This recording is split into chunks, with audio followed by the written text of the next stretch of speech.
Hi everyone, Trevor here, and I'm going to be teaching you how to play 15 by Taylor Swift. Alright, so during this first section, you're going to have your third and fourth fingers always on the third fret of the first and second strings.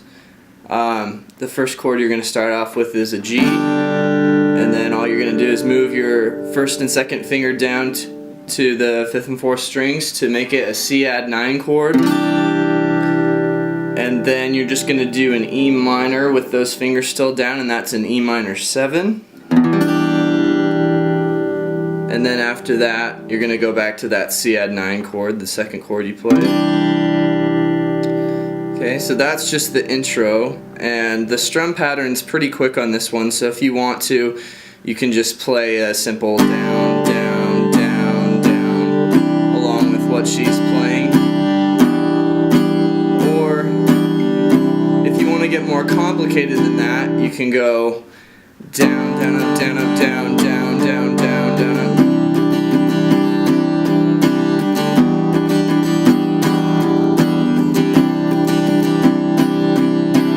up. So that slower is going to be down, down, up, down, up, down, down, down, down, down, up.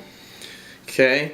Then we're going to move into the chorus, and before the chorus she repeats that Cadd9 one more time where she says before, so you're just going to do another measure of that, and then the chorus, the chords are going to be G, then that Em7 that you did before where you're just doing the E minor on top of those fingers, and then you're going to go to D, and this is the first time you take your pinky off, so you're going to leave your third finger down to get to that one too.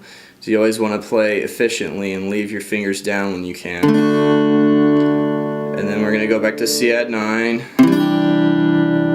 And then, so that's the first four measures of the chorus.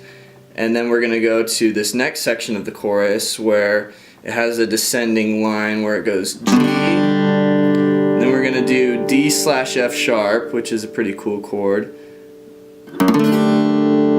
And that one, you can have the option of muting the fifth string if you want to, or you don't need to really worry about that.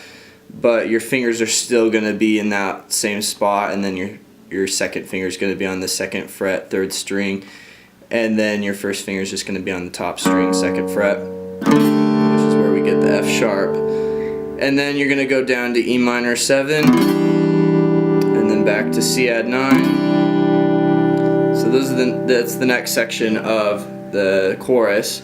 Then the last section of the chorus is when she says count to 10, and that's when you're going to play Em7 and then go to D. And then we've got in one measure, so these are going to be half the time that the other chords are. It's going to be G and then back to that D/F sharp.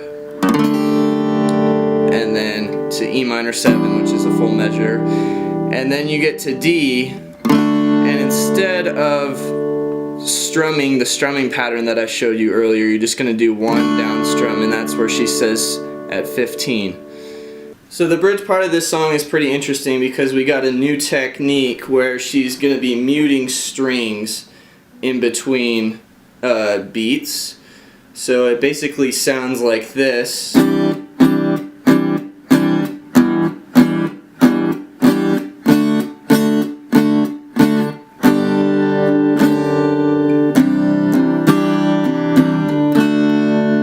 Basically what's going on there is she's strumming the chord, and she's taking the side of her hand right there and hitting the strings with it. And that's going to happen on the and beat. So we've got the 1 and 2 and 3 and 4 and all she's doing is just touching the strings. So it's got a cool rhythmic effect to it. So it's going to sound like this once again, Cadd9, and then to Em7, and then to D. And that's pretty much it for this song. There's a few other subtle parts that are pretty easy, but that gets the bulk of it. I've got the chords in the description. If you don't know any of them, you can just Google image search for them and they will show you the little diagrams of how to play them. If you guys have any questions, just send me a message and I'll try to get back to you ASAP. Thanks guys, see ya.